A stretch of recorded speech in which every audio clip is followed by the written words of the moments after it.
Hello दोस्तों। आज बात करते हैं नाइटफॉल के ऊपर कि नाइटफॉल क्यों होता है, किस लिए होता है, यह होना सेहत के लिए कैसा है, होना ज़रूरी है या नहीं, महीने में कितनी बार होना चाहिए और कितनी बार नहीं होना चाहिए, इसके होने से इंसान की सेहत पर क्या असर पड़ता है, इसी टॉपिक पर आज बात करते हैं। तो आइए देखते हैं डॉक्टर इमरान साहब क्या कहते हैं। ये आपके शरीर का, आपकी बॉडी का, आपकी फिजियोलॉजी का एक बेहतरीन हिस्सा है। नाइटफॉल ज्यादा होने से इरेक्टाइल डिस्फंक्शन हो सकता है। एक रात में 2-2 3-3 बार हो और उसके अंदर आपको पस भी नजर आए, ब्लड भी नजर आए। कभी कभी हमारे गंदे लाइफ स्टाइल की वजह से भी नाइटफॉल होता है। सबसे भयानक चीज इसके अंदर है मोबाइल फोन, ये स्क्रीन टाइम आपका। ये जो आज जिसे हम ब्लू फिल्म कहते हैं, जिसे हम पोर्नोग्राफी कहते हैं, ये बूढ़ों को भी हो सकता है, मिडिल एज लोगों को भी हो सकता है, जवान को भी हो सकता है और नौ उम्र लड़कों को भी हो सकता है। ये औरतों को भी होता है।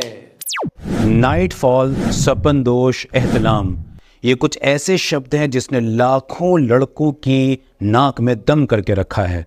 आज इसी टॉपिक को मैं एनलाइट करूंगा और इससे जुड़ी बेशुमार गलतफहमियों को दूर करने की कोशिश करूंगा। Welcome back to our channel. This is doctor Imran Khan channel, जहां आपको authentic, original, scientific information sex के बारे में सर से पैर तक सही इंफॉर्मेशन जो हो सकती है वो प्रोवाइड की जाती है। तो आइए हम अपने टॉपिक की तरफ लौटते हैं। टॉपिक वही जो मैं आपको हमेशा बताया करता हूं कि नाइटफॉल क्या है और नाइटफॉल किस तरह, क्या आपको नुकसान पहुंचाता है, क्या ये इसके कोई नुकसानात हैं, इस सब के बारे में आज हम इस वीडियो में बात करने जा रहे हैं। दिल के कानों से सुनना है, कानों को जरा थोड़ा सा फोकस कर लीजिए, दिल को फोकस कर लीजिए और बात को समझिए। नाइटफॉल, जिसे स्वपन दोष बोलते हैं, उर्दू में इसे एहतलाम बोलते हैं, यूनानी टर्मिनोलॉजी में। याद रखिए, ये आपके शरीर का, आपकी बॉडी का, आपकी फिजियोलॉजी का एक बेहतरीन हिस्सा है और ये एक नेचुरल प्रोसेस है जहां वीर्य आपकी बॉडी से ऑटोमेटिकली नर्वस सिस्टम के स्टिमुलेशन के जरिए बाहर निकल जाता है। समझते हैं आप इस बात को? ये एक नेचुरल चीज है। हाँ, इसको कुछ लोगों ने मिलकर भूत बना दिया, हवा बना दिया, बड़ी बीमारी बनाकर आपके दिमाग में, दिल के अंदर ठूस दिया है, जिसको निकाल पाना मुझ जैसे लोगों के लिए बड़ा मुश्किल हो रहा है। कैसे लड़ूं मैं इतने सारे लोगों से कि जहां गलत इंफॉर्मेशन तो ढेर सारी हो और सच बोलने वाले लोग कम हो? मैं कैसे बताऊं कि नाइटफॉल बीमारी नहीं है? मैं इसकी फिजियोलॉजी और पैथोलॉजी में भी नहीं जाना चाहता, ये कोई मेडिकल क्लास नहीं है, आसान जबान में बता रहा हूं।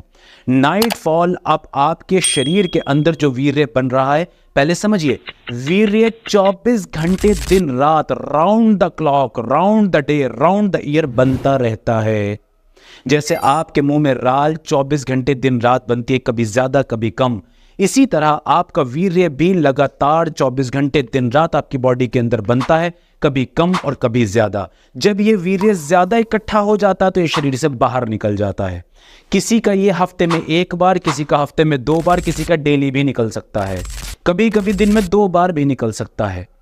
अगर आपको दिन में 2 बार 4 बार पेशाब आ जाए तो आप उसे कभी बीमारी नहीं बनाते। आप 1-2 बार अगर स्टूल पास करने के लिए चले जाते हैं, आप उसे कभी बीमारी नहीं बनाते। रोजाना आपकी बॉडी 1.5-2-3 लीटर तक सलाइवा बनाती है, आपके मुंह के अंदर राल बनाती है, वो हमें पता नहीं लगती तो हम उसे कभी बीमारी नहीं बनाते। नाइटफॉल को ही क्यों हवा बना लिया गया?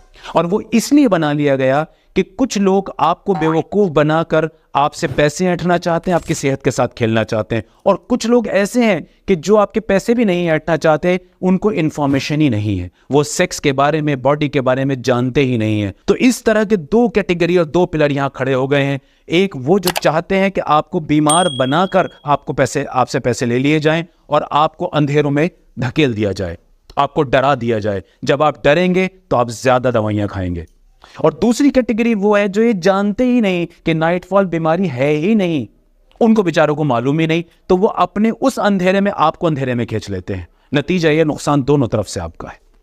नाइटफॉल आपके जिस्म का खूबसूरत हिस्सा है, बल्कि आपको अजीब बात बताता हूं कि नाइटफॉल बेसिकली आपकी सेहत की निशानी है। क्या कभी आप किसी डॉक्टर से जाके ये कहते हैं, डॉक्टर साहब मुझे पेशाब आता है, मेरा पेशाब बंद कर दीजिए, क्योंकि पेशाब निकलने से तो मेरी ताकत निकल रही है, पॉटी निकलने से तो मैं जब बाथरूम जाता हूँ, टॉयलेट जाता हूँ, मैं जो पॉटी पास कर रहा हूँ ये बंद कर दीजिए, क्योंकि मेरे शरीर का एक हिस्सा बाहर निकल रहा है, मुझे बीमारी हो रही है इससे? नहीं, नाइटफॉल के लिए आप कहते हैं। एक्चुअली ये बीमारी नहीं है, ये बीमारी बना दी गई। आपने जब छोटी उम्र में आंख खोली और थोड़े से आप समझदार हुए तो कभी दोस्तों ने गलत इन्फॉर्मेशन दी, कभी बड़ों ने गलत इन्फॉर्मेशन दी, कहीं न्यूज़पेपर में कुछ पढ़ लिया, कहीं दीवारों पे लिखा हुआ कुछ पढ़ लिया। अब ज़माना यूट्यूब का है, तो यूट्यूब पे भी बहुत सारे धुरंधर बैठे हुए हैं, उसमें मर्द भी हैं औरतें भी, जो सो कॉल्ड सेक्सोलॉजिस्ट बनकर आपको सेक्स का ज्ञान दे रहे हैं और आपको बहकाया जा रहा है।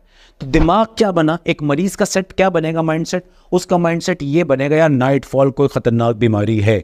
हालांकि वो तो आपके सेक्सुअल फिजियोलॉजी का, आपके शरीर का बेहतरीन एक हिस्सा है। ये है नाइटफॉल की कहानी। नाइटफॉल होता क्यों है, बहुत क्लियर पाथवेज इसके आज तक समझ में नहीं आ सके हैं। साइंस काम कर रही है, साइंटिस्ट डॉक्टर इसमें लगे हुए हैं, लेकिन एग्जैक्ट पाथवे क्या है ये अब तक क्लियर नहीं हो सका। लेकिन जहां तक स्टडीज से समझ में आया वो ये है कि आपके शरीर के अंदर, आसान जबान में बता रहा हूं, इसे डॉक्टर सुन के ये ना समझें कि मैं साइंस की कुछ गलती कर रहा हूं, ध्यान से सुनिए आसान जबान में। जब आपके शरीर में वीर्य 24 घंटे दिन रात बनता है, जो उसकी होल्डिंग कैपेबिलिटीज हैं आपकी बॉडी की, कि इतना वीर्य वो होल्ड करके रख सकती है, उससे ज्यादा जब वीर्य होता तो आपका सिंपैथेटिक नर्वस सिस्टम और आपके नसों का जो जाल है वो आपका ब्रेन उसको कैलकुलेट करता है, और कैलकुलेट करके जब देखता है कि बॉडी के लिए ये अमाउंट ज्यादा है, वो उसको कभी ड्रीम के जरिए, कभी बिना ड्रीम के भी आपको सेक्सुअल ड्रीम्स आ सकते हैं, सेक्स से जुड़े सपने आ सकते हैं, और कभी बिना सेक्स के सपने के भी डिस्चार्ज हो जाता है। दोनों ही तरह से ये नॉर्मल है। ये बूढ़ों को भी हो सकता है, मिडिल एज लोगों को भी हो सकता है, जवान को भी हो सकता है, और नौ उम्र लड़कों को भी हो सकता है। ये औरतों को भी होता है, सिर्फ मर्दों को नहीं होता, औरतों को भी होता है। आइए अब थोड़ा सा समझ लेते हैं कि क्या नाइटफॉल बहुत ज्यादा अगर हो तो कोई बीमारी की वजह से हो सकता है। हाँ, कुछ बहुत केसेस स्पेसिफिक ऐसे होते हैं जहां नाइटफॉल किसी बीमारी की वजह से हो रहा होता है, जैसे प्रोस्टेट के इन्फेक्शन हो, प्रोस्टेट का इन्फ्लामेशन हो, या अंदर सेक्स के जो दूसरे ऑर्गन सेट हुए हैं, जो आपकी ग्रंथियां हैं, उन ग्रंथियों में कोई न्यूरोलॉजिकल प्रॉब्लम हो रही हो, कोई इन्फेक्शन इन्फ्लामेशन हो रहा हो, तो तब नाइटफॉल जब बहुत फ्रीक्वेंट हो, एक रात में 2-2 3-3 बार हो, और उसके अंदर आपको पस भी नजर आए, ब्लड भी नजर आए, या आपको पेशाब में बहुत ज्यादा जलन होती नजर आए, तो ये साइन है कि आपका नाइटफॉल किसी बीमारी की वजह से हो सकता है। तो इसके लिए जरूरत क्या है, किसी क्वालिफाइड डॉक्टर से मिलना है। लेकिन एक चीज और भी मैं आपको बता के चलूं, कभी कभी हमारे गंदे लाइफ स्टाइल की वजह से भी नाइटफॉल होता है। जैसे बहुत सारे लोगों को हमने देखा है कि रात में बहुत हैवी खाते हैं, लेट खाते हैं, और फिर बिस्तर की तरफ चले जाते हैं। ऐसे लोगों को हमने नाइटफॉल ज्यादा होते देखा है। बीमारी ये अभी भी नहीं है, लेकिन जब ये नाइटफॉल इस तरह बार बार होता है तो फिर वही आपकी साइकोलॉजी डिस्टर्ब होती है, आपको लगता है कि मैं बीमार हो गया हूं। तो आप अपने लाइफ स्टाइल को इंप्रूव करें, अच्छे एक्सरसाइज रूटीन, रात में जल्दी खाना, बेड पे 3 घंटा का गैप कम से कम रखें अपने सोने के बीच, बिस्तर पे जाने के बीच और डिनर के बीच। जंक फूड, फास्ट फूड को अवॉइड करें, और याद रखिए सबसे भयानक चीज इसके अंदर है मोबाइल फोन, ये स्क्रीन टाइम आपका। ये जो आज जिसे हम ब्लू फिल्म कहते हैं, जिसे हम पोर्नोग्राफी कहते हैं, मेरी नज़र में, मेरी अपनी सोच के एतबार से सिर्फ पोर्नोग्राफी पॉर्न नहीं होती। जो आज आपको दुनिया भर के प्लेटफॉर्म पे परोसा जा रहा है, जिसमें सेमी न्यूड लड़कियां और लड़के नजर आते हैं, ये भी मैं पोर्नोग्राफी का ही पार्ट मानता हूं। हमारे यहाँ का तो अखबार भी पॉर्न बन गए हैं। याद रखिए, जब भी कोई जवान लड़का या कोई मर्द जिसके हार्मोन इंटैक्ट हो और काम कर रहे हों, वो इस तरह की तस्वीरों को देखता है, वो इस तरह की लड़कियों को देखता है, पोर्नोग्राफी को देखता है, उसके अंदर सेक्सुअल स्टिमुलेशन पैदा होता है, उसके वीर्य के अंदर एक तरह की गर्मी पैदा हो जाती है, और वो वीर्य बाहर निकलना चाहता है, आपका ब्रेन उसे बाहर निकालना चाहता है। तो ऐसे लड़के कि जो बहुत ज़्यादा सोशल मीडिया पर और फेसबुक, ट्विटर, इंस्टाग्राम जैसी चीज़ों पे, लड़कियों वाली वीडियोस पर, इस तरह की गंदी वीडियोस पर और इस तरह के चैनल्स पर, इस तरह के कंटेंट पर बहुत फोकस करते हैं, चाहे वो पढ़ने वाले हों, सुनने वाले हों, देखने वाले हों, कोई भी वो कंटेंट, कोई भी वो चीज़ जो आपके सेक्स सेंटर्स को स्टिमुलेट करती है, सेक्स के लिए आपको उभारती है, ये नाइटफॉल को बढ़ा सकती है। तो इससे परेशानी आपको फिर वही साइकोलॉजिकल होगी। तो इन चीज़ों से बचिए। इसके साथ साथ मेरे जहन में कुछ चीज़ें और भी आ रही हैं कि नाइटफॉल से जुड़े हुए बहुत सारे मिथ मार्केट के अंदर हैं, हमसे पेशेंट आके मालूम करते हैं, तो मैं जो मेरे दिमाग में आता जा रहा है मैं आपको बताता जाता हूँ। जैसे लोग कहते हैं नाइटफॉल ज़्यादा होने से इरेक्टाइल डिस्फंक्शन हो सकता है। बिल्कुल नहीं हो सकता, ये बेकार की बात है, गलत बात है। याद रखिए, अगर नाइटफॉल आपका किसी साइकोलॉजिकल इशू की वजह से, न्यूरोलॉजिकल इशू की वजह से, खतरनाक इन्फेक्शन की वजह से हो रहा तो इरेक्टाइल डिस्फंक्शन भी हो सकता है। इसी तरह लोग कहते हैं नाइटफॉल मुझे ज़्यादा होता है डॉक्टर साहब, तो मेरे बाल भी झड़ने लगे, मेरी मेमोरी भी कमज़ोर होने लगी, मेरा शरीर भी कमज़ोर होने लगा। जनाब, ये आपके साइकोलॉजिकल इशू की वजह से हो रहा है, स्ट्रेस, एंजाइटी, टेंशन की वजह से हो रहा है, जो नाइटफॉल के डर ने आपके अंदर पैदा की है, नाइटफॉल की वजह से नहीं हो रहा है। इसी तरह कुछ लोग कहते हैं कि मेरा वीर्य की जो क्वालिटी है, जो क्वांटिटी है, क्वालिटी का मतलब कि मेरे शुक्राणु भी कम हो रहे हैं, ठीक है ना, मेरी मोर्टेलिटी भी कम हो रही है नाइटफॉल से, ये भी बकवास है। कुछ लोग कहते हैं मेरी क्वांटिटी कम हो गई है। तो भाई नाइटफॉल अगर रेगुलर हो रहा है तो क्वांटिटी कुछ तो कम हो सकती है, इससे क्या डरना? कि ये जरूरी है कि आपको हर बार ढेर सारा यूरिन हो, हर बार ढेर सारी पॉटी पास हो? नहीं, हमारे खाने पीने से, रोजमर्रा के चेंज से अमाउंट में चेंज आ सकता है, तो वीर्य की क्वांटिटी में भी फर्क आ सकता है।